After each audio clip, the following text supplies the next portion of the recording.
So, Zero Hedge article. One of my favorite, and I do mean favorite, things to talk about. The Ponzi scheme known as a pension system. And I would venture and say every time Zero Hedge mentions it, anything to do with pension, the word Ponzi is in there. And you could say, people like to exaggerate, about whatever it is, just make it a little worse than it is by throwing a word like that in there, that kind of thing, right? I get it. Yep, you could.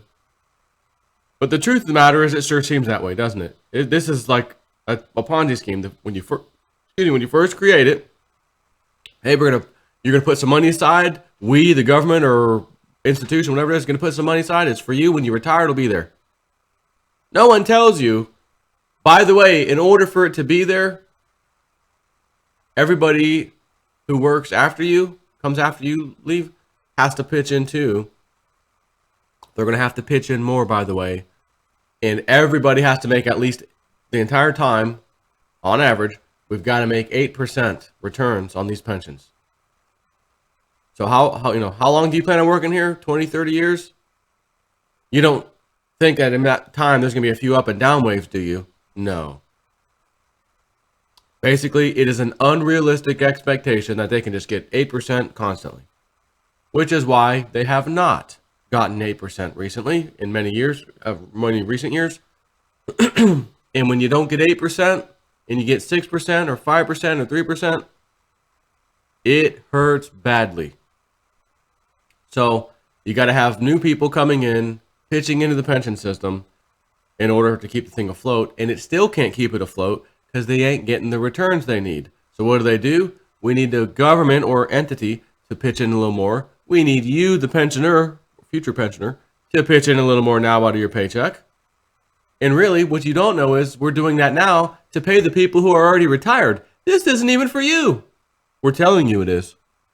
But it's actually going to go to them. So imagine what happens when it's your turn. There won't be anything left because they won't be able to keep increasing the amounts needed. Now, I will say one thing, boy, if there was a pension fund out there, even one of them, that got into cryptos, 8% return, they would be up hundreds of percent return right now, if not thousands of percent. Yes, I did say thousands. Cryptos. Can't wait to hear about the first one who ends up doing that. But there's probably, rules, legal issues where we can't really do that. These aren't securities. These aren't, certified investment funds. So we can't. Sorry about your luck. Matter of fact, it might be better that you guys stay out of it. Let us little people over here, like my subscribers, myself, let us have that little action for once. We're making money hand over fist these days in the freaking crypto space. Remember what Cliff said. Once it gets to about 3% of the population's knowing and saying, hey, I want to start messing with that stuff, that's when it's like, DEFCON 1, oh my God, get ready. You think the prices are high now. Anyway, pension Ponzi exposed. Minnesota underfunding triples after tweaking. Just little tweak, little adjustment. This one small assumption, which I have to guess. Let me go. I haven't read this yet. Let me guess, because I've done a million videos on this. This assumption was the assumed return, interest return, that should have been near 8% or at 8%, and it hasn't been. I could be wrong. Maybe there's something else in here I haven't heard of before. But let's find out. Let's find out together.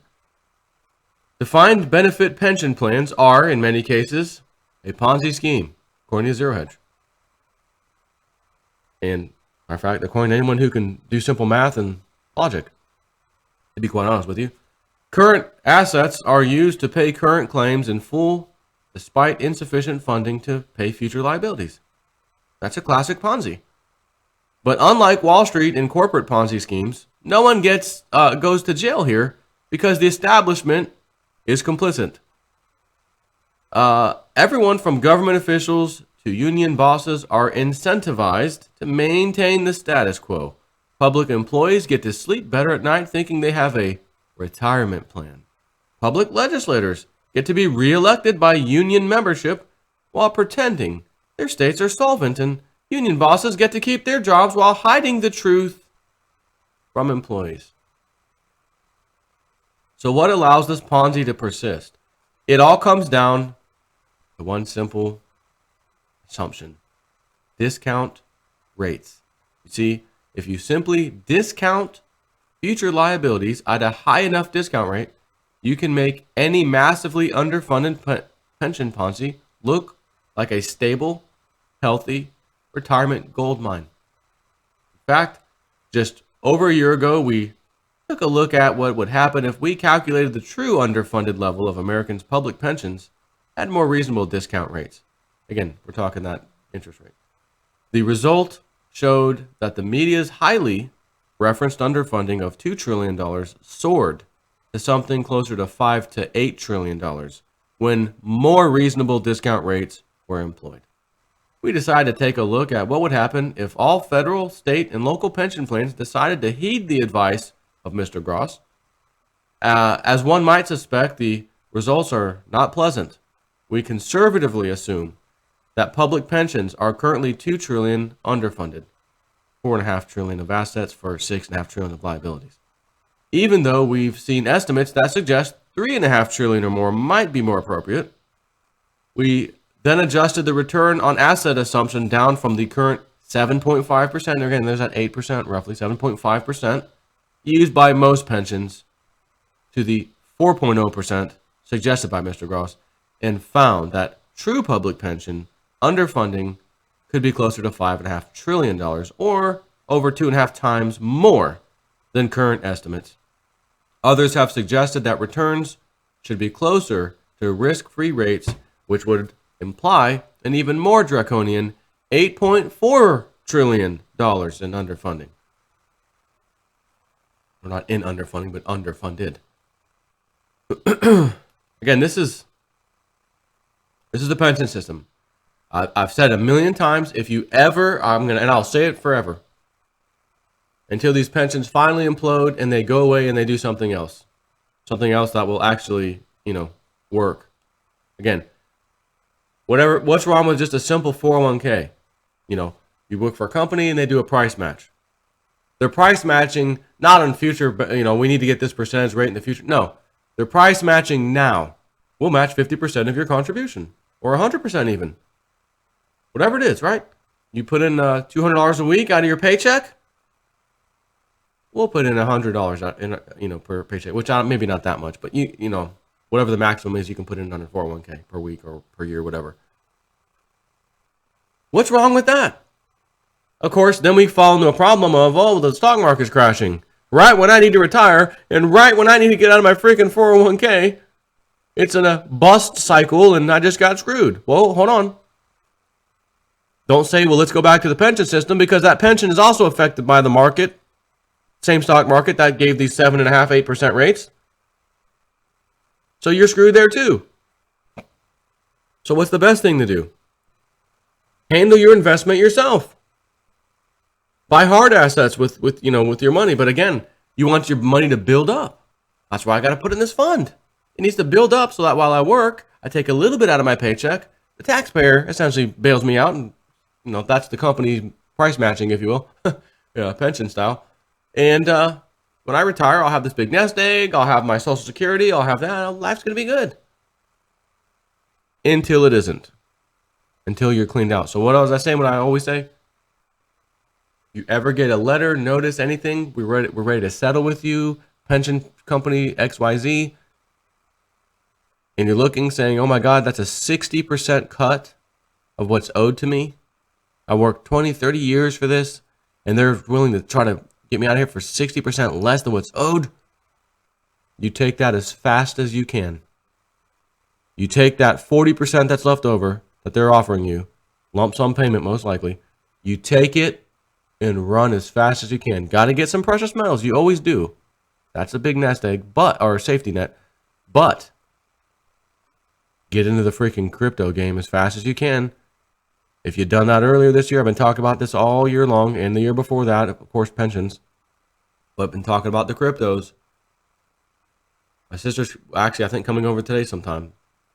being Sunday actually, and she wanted to get set up. Hey, I went on that Gemini place and I never got her, never went anywhere. All right, come over. I'll help you out on Coinbase. I don't know what happened with Gemini. I've had 3 people now tell me I signed up. I did everything they said. No, nothing. No email. No, I don't even know. I sent an email back. What's going on? No reply. No idea. Here I am, me. I joined Gemini. I got approved quickly. I unloaded the Veritasium, put it in the account. You know, put the Veritasium. Well, sold Veritasium for Ethereum. Put the Ethereum in the account, my exchange account at Gemini. Unloaded for US dollars instantly the same day. Transferred it, wire transferred right to my bank. It worked flawlessly. It was so easy. I couldn't even believe it. Like, that was it. That just happened. So I've been telling everyone, get Coinbase and get Gemini. But I'm not sure what the hell. Maybe they're so massively overloaded that it's like they can't keep up. They're just, that's it. The point of no return. I have no idea. I don't know what to tell you. If anyone's wanting to sign up there, but again, Coinbase, so even lately, people have been getting signed up. I know that for a fact. Let me just continue, if you don't mind. Now the state of Minnesota has gracefully stepped forward to beautifully illustrate our point. Upon making a few minor tweaks to their various funds discount rates, again, that interest rate, the state found that their aggregate pension underfunding more than tripled from roughly $16 billion to over $50 billion. Here's more from Bloomberg. Minnesota's debt to its workers' retirement system has soared by $33.4 billion, or $6,000 for every resident, courtesy of accounting rules. Just accounting rules, generally accepted accounting practices. $6,000. I was waiting for it to say for each pensioner. No, $6,000 for every resident. Well, and most of you don't have a pension, right? Most residents of a state don't have a pension. It's the one who got the government job or whatever, right? So there's a lot fewer of them. And the rest of us, in this case, Minnesotans, essentially owe $6,000 per person, per resident. So man, woman, and child, right? Per resident, not per family, not per household. It says per resident. You got 5 people in your house, like I do. Not that I live in Minnesota, it really matters, but yeah, I've got 5. 6 times 5. $30,000. I don't want to give $30,000 to someone's pension. What the hell they do for me? Are they making my rent or mortgage go down? Are they helping me pay my property taxes? Are they helping me keep up with my property? No. However, they were promised that money. Government promised them, the politician promised them, the pension, company, we're going to take care of this, the fund. Only to find out, as Gearheads correctly said in the very beginning, Mr. Person A lied, Mr. Person B lied, Mr. Person C lied. They know they lied. They know it's never going to be there, but they got to get reelected. I want to keep my massive high 6-figure job managing this fund or whatever. Create another association for my buddies so they can get in. We can all get paid salary. We get paid salary. We ain't worried about pension because we're getting big money salary. Our job, why we get the big money, is so that we can lie to the rest of you and give you this fantasy reality. See, with cryptos, I don't have to come out here and tell you how good they're going to be. Just trust me. Trust me. Trust me. When it comes time, when it's your time and 20 years from now, trust me. We can already look at it. Hey, I got into this one. Holy crap. Litecoin was $3-4 earlier this year, January, February, March. Wow. How much is it today? Oh, somewhere around $70-80. What? Ethereum, $18, January, $20. What's it at now? It was just touching 400 the other day. Now it's 350, 360. Somewhere around there. These pensions would die for the type of crypto you and I would rather not even waste our crypto money investing in. It's only a return. It's only going to go up 50%. Nah, I'd rather save my ETH for something that doubles, quadruples, or, even higher, quintuples. An Ethereum performer 20, 30 times, you know, that old chestnut. You guys want 50%? You guys have, you pensioners, you keep that one. That one's on the house. I don't even want to look at it. I'm not even going to stare at that one. It's bothering me. What do you mean it's bothering you? 50% return? Are you out of your freaking mind, you bozo? Maybe I am, but I'd rather get 3, 4, 5 times my money because I've done it numerous times, and so have thousands of my subscribers. You guys, we want, you know, you guys, it's your money and you need it now. You were promised it. Take your 50%. I bet you guys are going to do backflips. Meanwhile, you and I wouldn't give them the top 50% increase. I'm not putting my money in that. Is that not absurd? Am I on planet Earth right now? 50%. You don't want to get in something that's going to move 50%? No. No, I don't. I want something that's going to move 3, 4, 5 times. So that when I get that, I put it into something else that moves 3, 4, 5 times or more, 10, 20. And then when I'm done with that one, I want to get another one. And the more you do it, the more you realize I need less and less and less flipping or multiplying. You know, if I can get in one early and it moves 10 or 20 times, oh, great, because now I've got a nice little boatload of digital currency, you know, cryptos to play with. And I could put some on that one, put some on that one, put some on that one. That one went up 5 times, that one up 3 times, you know. Once you get that nice lump sum, you don't have to get a 10, 20 return every time. You just need 1 or 2 times of that happening, and then smaller 2 to 3 times one's happening. You're freaking set. That's the freaking goal. Now, granted, if you happen to get one that went up 10, 20 times, another one 10, 20 times, another one 10, 20 times, a fourth one 10, 20 times, let me just tell you now, give you your props right now. You are the man or woman. If you've been able to get into 3 or 4 in a row that went up 10 to 20 times each. Dumb luck, smart luck, whatever it is. You're the man or woman. Gotta be fair to my female peoples. Anyways, unfreaking believable. I'm out. Poor pensioners. Again, you get a letter, you take that money and you run as fast as you can. Get your account Gemini.com, get your account Coinbase.com, whatever one approves you first. Do the full, you know, background thing, whatever, you know, tier 1, tier 2, tier 3. Send us your driver's license copy, hold the paper that says, you know, stupid nonsense Coinbase makes you do. Whatever, it's worth it. Once you do it once, you don't ever have to do it again. It's easy. Just do it, get tier 3, whatever, or either tier 2 or 3, I think it's 3. And then you can start moving money in and out of your account, buy the Ethereum, all that stuff in and out. So,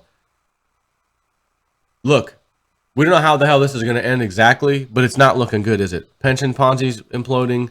We've got this freaking massive category 6 potential. We're going to have to raise the scale from 5 to 6.